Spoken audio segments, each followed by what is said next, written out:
Hey everyone, Logan here from Third String TCG, an all-new Pokemon YouTube channel that brings you Pokemon content when you've made your way through all the better Pokemon content. That's where Third String comes into play. You know, when you've watched all of the better YouTube videos, you've read all the articles, and you just want that little bit more. You know, that's where I come in. And I hope everyone's having a great day. I know I am. This is a deck I built today, and I've been having a lot of fun playing with it. So much so that I was like, I got to make a video. And in doing so, I had to make a YouTube channel because I didn't have one. So let me show you off the deck that I built. It revolves around this Xerneas right here from Breakthrough. We've all seen this card, 120 HP, Metal Weakness, Dark Resistance. And this has been a very relevant card for a while because of its Rainbow Force attack, which does 10 plus 30 more damage for each different type of Pokemon on your bench. We've seen this in both Standard and Expanded, paired with dual types, paired with Ho-Oh and a bunch of EXs in Expanded, as well as with a bunch of dual types in Standard. It's mainly used because it can hit huge numbers, and as a non-EX, non-GX Pokemon, I guess a one prize Pokemon is the new vernacular that we're going to use. It has a really good prize trade, so you can kind of hit huge numbers, knock out these big tanky GXs like Metagross and stuff in one hit while only giving up one prize in return. But we're not going to be Rainbow Forcing anytime soon because if you noticed, we don't play all that many types. We play a lot of fairies. We have some fire in here. We have a little psychic, colorless. So max, we're hitting 130 with Rainbow Force, 160 with a Choice Band. So nothing too impressive. We're actually going to be focusing on Xerneas' second attack, Power Creation, which for 2 fairy and a double colorless or 2 colorless. So minimum 3 energy attachments. Except spoiler alert, we might be able to do it for less. It does 80, and then it does 80 more if you were healed this turn. So that sounds like kind of a tough attack. You need all this energy on it. You need to heal it. And it only does 160, which isn't a great number. So we're going to have some stuff in here to kind of help smooth the gears out to get that attack going. The first of which is going to be this 3-1-3-2 Florges BREAK line. Very interesting line, and this is what I landed on after a decent amount of testing. So I'm going with the Flabébé with Wish because you can search your deck for a card if you flip heads, which is nice. The Aromatherapy Floette, which allows you to heal 30 from each of your Pokemon. This can be good against spread decks. And you see I'm using all the League promos. I don't even know when I got these, but when I went to make the deck, I was pretty pumped when I found out I had them. And then these are all just means to get into Florges, which has the ability Calming Aroma. Each of your Pokemon's attacks cost 1 fairy less. So now you see we could Rainbow Force for a DCE, and we could Power Creation for a DC and a fairy. And this does stack, so the more Florges you have in play, the less fairy energy you need. So you can, in fact, Power Creation for just a double colorless if you have 2 Florges in play. And then once we get that Florges into play, we can also go into Florges BREAK with the ability Floral Breeze. Once during your turn, you may heal 30 damage and remove a special condition from your active Pokemon. So now you're kind of seeing the plan come together a little bit. You're seeing that we can mitigate the large attack cost with the Stage 2 Florges whilst fulfilling the healing requirement with the Stage 3 Florges BREAK. But naturally, we do need to find one last way to get over the last speed bump of the attack, which is the fact that we actually need damage on the Xerneas to heal it. And typically this is difficult because it is a 120 HP Pokemon, so usually it's getting knocked out. It's not, people aren't two-shotting 120 HP Pokemon very often. So we need a way to consistently get damage onto Xerneas so that we can then heal it off. The way I've decided to do this is a cheeky 1-1 Chandelure line. And we're playing this Chandelure with the Shady Move ability, which says once during your turn, you may move 1 damage counter from one Pokemon to another Pokemon. So this can be from an opponent to another opponent, from one of yours to your opponents, from one of your opponents to yours, from one of yours to your other. Like, So any Pokemon in play, you can move any damage counter wherever you want. So naturally, what we're going to try to do is we're going to tank hits with Pokemon like Sylveon-GX and Tapu Lele that have a little more HP, and then we can move a damage counter from those onto the Xerneas, heal it off with Xerneas Break, and then get the full damage benefit of power creation. And then if the Xerneas ever does have damage on it, we can in fact use Chandelure to move damage from our own Pokemon onto the opponent's, because that can fix some math where Xerneas can have some trouble because it does only hit 160, 190 with Choice Band, and 160 is not the best number in the world, so at times Shady Move can fix some math for us and allow us to get some knockouts. So in the end, we're going to be using a stage 3 Pokemon and a stage 2 Pokemon that we play a 1-1 line of to get a 4 energy attack off that does 160. Yep, so that's it's fairly clunky, but luckily enough we have Sylveon-GX to kind of help smooth some of this clunk out. With its magical ribbon attack for 1 fairy, you can search your deck for up to 3 cards and put them into your hand. So this is a great attack because it allows us to pick any 3 cards that we want and put them into our hand. This is great because it can allow us to get rare candies, Florges, supporters, energy, anything we need. Sylveon is the saving grace of the deck. Without it, I don't know. I don't think this deck would exist, dare I say. And luckily, we also, to make things even easier, we have the Eevee with the Energy Evolution ability, which when you attach a basic energy, you can search your deck for a Pokemon that evolves from this Pokemon that's of that type of that energy. I could have just read the ability, I realized that, but I tried to ad-lib it, didn't work. But basically, you attach Fairy, you can search for Sylveon, get it out. So turn 1, if we're going second, we can Magical Ribbon, get things going.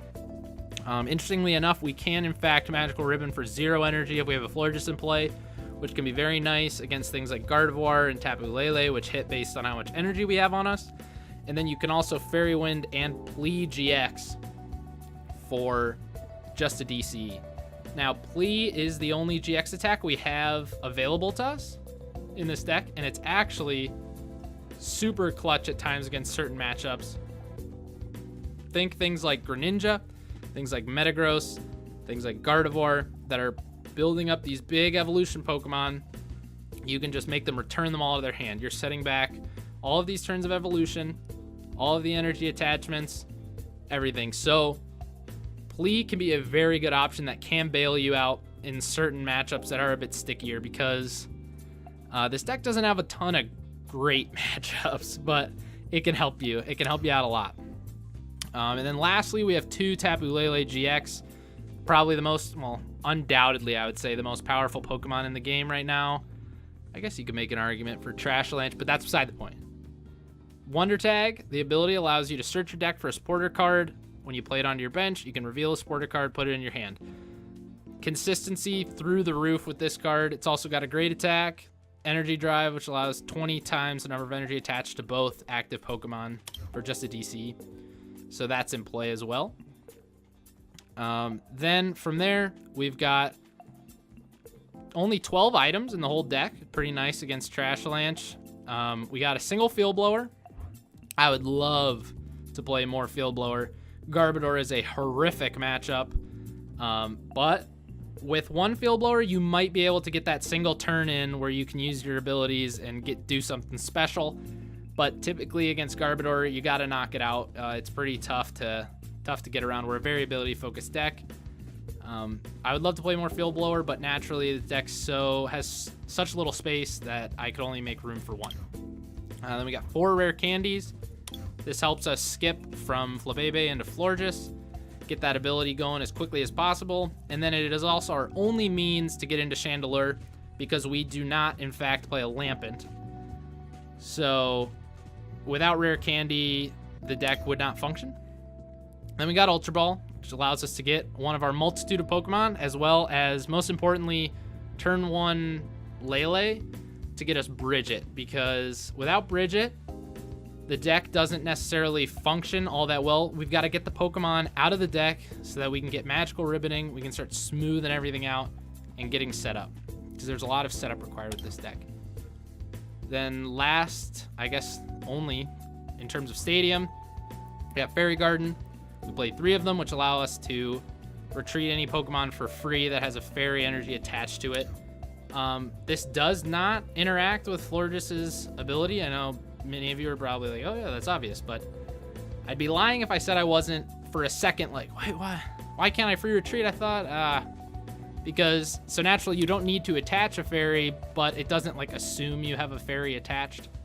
I guess I'm probably the only one that made that mistake. But that's our main way of retreating. Our only other way to get out of the active other than paying retreat is a Guzma, of which we play 3.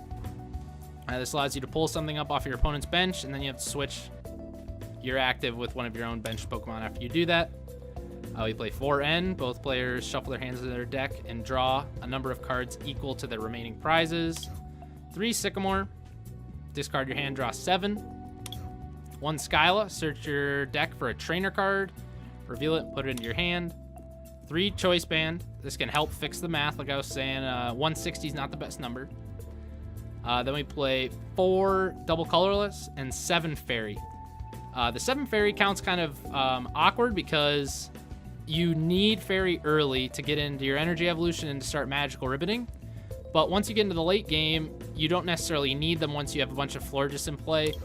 I think 7's the lowest you'd want to go, but you could tweak this. You could mess around with this count, I think, quite a bit. That's probably your most flexible part of the deck. Aside from that, you can mess around with the number of draw supporters, because I did notice that as you're playing, if you're Magical Ribboning frequently, you might not be needing to do things like Sycamore all that often, but it's definitely nice to have those cards, especially in the early game, to get you into all your combo pieces.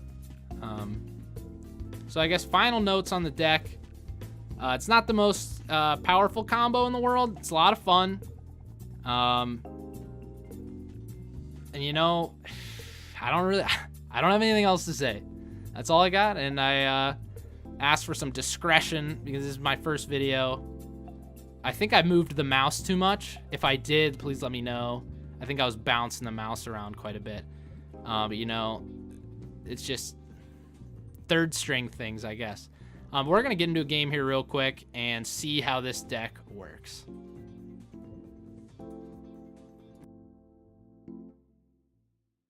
Alrighty, we're gonna be going up against Juggernaut 4-line, who we'll be calling the flip here. Might be playing Vika Bulu. Saw lightning and grass there. Ooh, Tails failed him, so I will go first. I always pick Tails, and it never fails for me at least, but it did for him. Ooh, we start Eevee, our optimal starter in the deck. We will be able to get that turn 1 Energy Evolution into Sylveon. Should be good. We have an Ultra Ball. We could potentially bridge it. All right, he's gonna mulligan. Let's see what he's playing. Golisopod Garb. Not good for us at all. We can't hit 210, so he can kind of ace roll a spam us with his Golisopods, and then we also do not deal with ability lock very well at all, so Garbodor will be an issue. But let's see what we can do. You know, sometimes you got the power of creation on your side. Okay, interesting hand. So we're gonna Energy Evolution first. Just to check, like, maybe both our Lele's are prized or Brigette or something. So we're gonna grab the Sylveon just to thin it out of the deck. We have Litwick and Chandelure. Looks like we have all of our Florges line, 1 Lele prized. Let's see. And we have our N in our hand. So our prizes are manageable for sure. Nothing too problematic there. So we're, you know, we got everything we need. So I'm gonna Ultra Ball here, grab a Lele. I'll get rid of the Sylveon. And probably Fairy Garden. Could go Fairy Energy as well, but I'll just go Fairy Garden here and grab a Lele. It's so weird not discarding, like, supporters used to be your Ultra Ball fodder because of VS Seeker, but now you got to be way more cognizant of that in your supporter account, so you can't really get rid of them as easily. And then I have a lot of energy, so I didn't want to get rid of the N, but I also didn't want to get rid of Sycamore. So I'm just going to hold on to both of them. I'm going to bridge it and grab a Litwick, a Flabébé, and a Xerneas. I would have loved to have grabbed 2 Flabébés, but I don't think abilities will be that important, especially if he gets out Garbotoxin. And you kind of have to get the Litwick out early just because obviously we only play a 1-1 line, so you kind of have to grab it immediately or else it's irrelevant, and it is actually a pretty big part of the deck. So our opponent's going to Ultra Ball here. He'll probably go for a Brigette. Let's see. What would he want? 2 Wind Pods is usually a given so that you can kind of chain them. And then I'm guessing a Trubbish. Maybe a Coco. Because he might not realize that Ability Lock is really good against our deck. Because he might think we're playing like Rainbow Force or something. I don't know. He probably thinks, rightfully so, that we're just kind of playing a bunch of jank. So let's see. Yeah, I'm guessing 2 Wind Pods and a Coco. Spread can be kind of frustrating. I know I talked about the Floette that can heal 30 from everything, but spread can be annoying just because Flabébé only has 30 HP, Litwick has 50. So it can be a little frustrating, but 1 Flying Flip is actually pretty nice because it activates Shady Move for the entire game. Like, once he puts 100 damage on the board, you pretty much can Chandelure around as much as you want. So you got to keep that in mind too. So let's see what he ends up getting here. He's been taking his sweet time with his Brigette, trying to figure out the matchup, I bet. He's probably like, Litwick, Flabébé, what's going on here? Little does he know. Little does he know. Okay, so he does go Coco and 2 Wind Pods. So I think I'm just fairly content just attaching to the Xerneas and Magical Ribboning. I don't really need to play anything else. He didn't do way too much on his turn, so I don't think I'm going to play a Sporter. And I'm just going to, yeah, Magical Ribbon grab a Rare Candy to get the Florges into play. A Choice Band, I guess, because I can fairly likely attack next turn with Xerneas. No, I think I'm going to grab a Guzma. Could set up a potential Plea GX. If he only has 2 Wind Pods in play, I can take them both out of play and force him to either Energy Drive or Flying Flip, both of which are a little less pressure than constant First Impressions. So I'll grab a Guzma because I already have Draw Sporters in my hand, so it really, I can't really be punished for that. So let's see. On to my opponent's turn. He evolves into a Golisopod. Float Stones, the Lele, and ends. Okay. So we'll probably get hit with a First Impression. Not the worst thing in the world. Ooh, our hand's not as good. Ooh, he's actually gonna Flying Flip. Okay, that's not too bad for us. So I guess this turn what we need to do, we'll probably attach the DC to Sylveon. Fairy Wind for a knockout. And then what I'm going to want to do is I'm going to want to evolve the Flabébé just to make sure that he can't maybe get another Coco and knock it out with another spread, because that ability is instrumental, so I definitely need to keep it in play. I'll Choice Band the Xerneas, and I'll end. I don't want to discard the rest of that stuff. So we get another Flabébé. Fairly content benching it because we did prize our other Lele, so I don't have to keep a bench spot open for it. And then I'll just Ultra Ball away and N and a Fairy and grab a Floette, which I'm lucky that was in deck. Grab a Floette. I'm not going to play the Stadium, just play around Delinquent, and potentially like if he plays Po Town or something, I'm going to want to get rid of that. And then I'll just Fairy Wind for a knockout. Nice numbers there, so take my prize, and it's a Brigette, which will be nice if he doesn't end me, I can Sycamore it away, so that means it's a pretty nice discard. get that Brigette out of the deck. So probably looking at a first impression here. He's capped right now at 150. Potentially he'll target down the Xerneas with a Guzma, which could be not the best. But ideally, he's not going to target the Litwick or the Floette, most likely because he just doesn't know what they do. But also, that would really hurt our strategy here. So he's going to Rescue Stretcher, grab his Coco because it was the only target, and probably just put it right back down on his bench. And then he is going to do anything, just attack our Sylveon. He just barely can't knock it out, which is nice. So he's gonna Guzma. What does he go for? Xerneas. We lose a Choice Band, but Choice Band's not super relevant in this particular matchup because 190 still won't knock out the Golisopod, which can be a little. I guess it can be a little frustrating because we can't knock out Lele's as easily, but worse things have happened. So we top deck a Florges BREAK, which is a little frustrating, so we have to discard it. We have both in deck, so, and you really only need one. So we're gonna evolve into Florges, bench the Xerneas. Now I've got a decision here. I can attack potentially with Lele, Xerneas, or Sylveon. I want to conserve the Sylveon and the Xerneas the most. Like, those are the two cards. Those matter more than the Lele.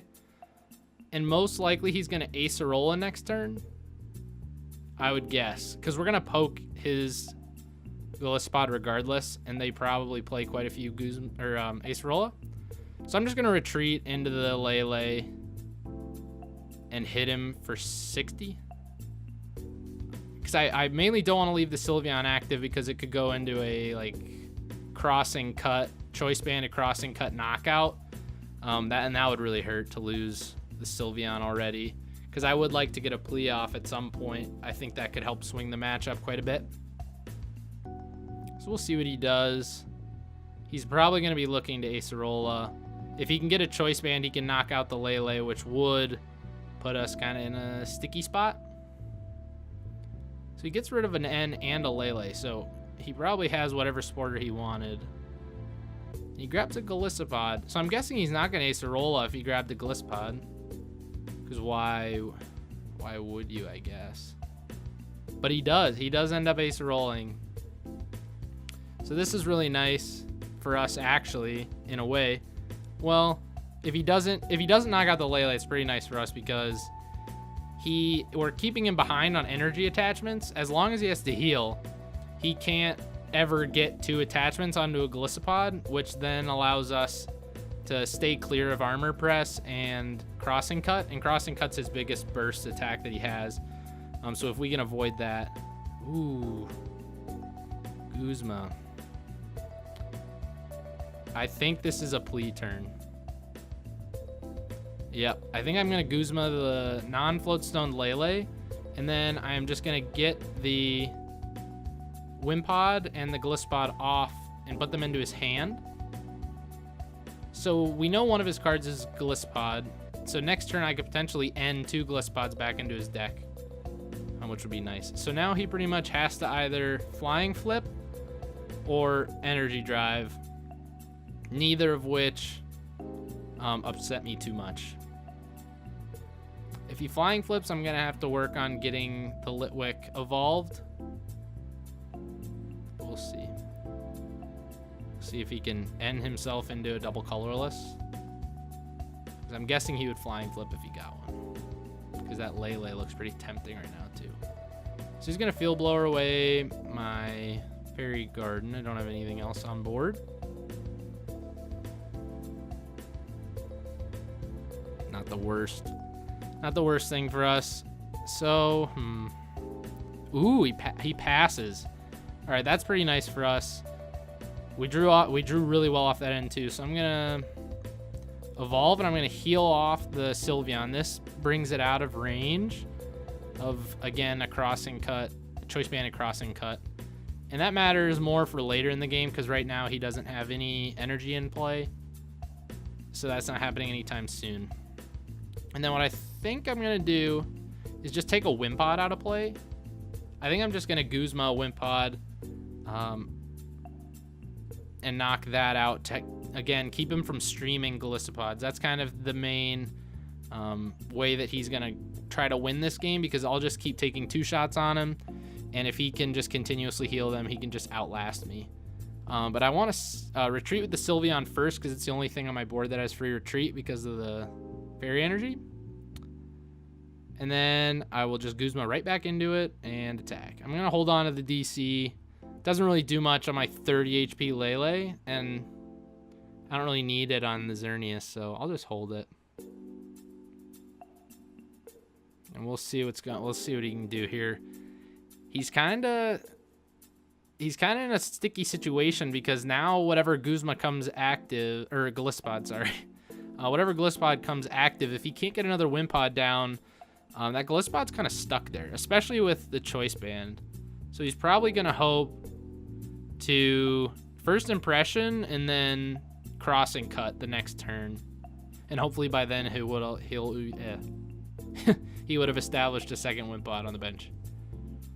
All right, so he's going to grab Golisopod. And it looks like right now we're going to get hit for 150 by a first impression. That is pretty relevant. With the Choice Banded Coco on the bench, he could eventually flying flip us for a knockout. So that could be a little worse. It does, however, I'm looking at my hand, and I think, yep, we got a power creation in hand. And we're just going to go for it, I think. I don't think we're going to do the smart thing. There's probably some better plays here than power creation. But this is a power creation deck, so we're going to do that. So I'm going to Skyla. I can Ultra Ball and get the Chandelure into play. And then I'll be able to move a damage counter onto the Xerneas, heal it off, and then power creation for 160 because I have to discard the Choice Band. So I'm discarding a few crucial resources, but it'll be worth it when we pull off the full combo here. The whole point of the deck. Look at all these abilities coming into play. I'm attacking for 1 less fairy. I'm moving damage. I'm healing. I can heal the Sylveon out of range of that flying flip play I talked about. And then I will be able to hit Golisopod for 160. So, there you see it in all its glory. And it didn't really, in the end, we didn't do a ton. But the fact that he doesn't have that Wimpod really helps us out. See, now he's got a Acerola. So we're not going to get hit with a first impression this turn. That means this Xerneas is going to live.